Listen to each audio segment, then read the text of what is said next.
kakulangan sa pondo, gamit at tauhan. Ang ilan sa mga dahilan kung bakit inaabot ng siyam-siyam. Ang dapat daw ay 30 minuto lamang na pagkuha ng clearance sa NBI. Nakatutok si Emil Sumangil. Apat na hakbang ang daraanan ng isang aplikante para magkaroon ng NBI clearance. Step 1. Kukuha muna ng application form sa gate ng NBI sa United Nations Avenue. Tapos, fill pa ng form sa inilaang waiting area. Step 2. Data check. Dito beberipikahin ng mga taga-NBI kung wasto ang mga detalyeng isinulat ng aplikante. Kapag tama at naiintindihan lahat ang isinulat, diretso na sa Step 3 ang aplikante para magbayad. Mula po doon sa Step 2, yung data check, dito tayo papasok tayo ng gusali ngayon. Dito po yung Step 3. Yung encoding, tapos after na encoding, yung bayad. Medyo, may pila po kasi yung babae, nakabukod po yung pila ng lalaki. Kapag nakakuha na ng resibo, pupunta na sa Step 4 ang aplikante para sa encoding.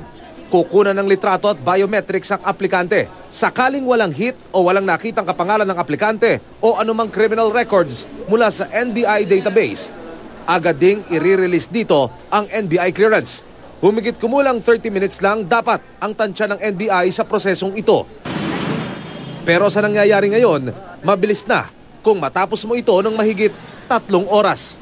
Sinamahan kami ni Executive Officer Ramon Alba mula sa NBI Office of the Director para ipakita ang pinagdaraanan ng mga aplikante.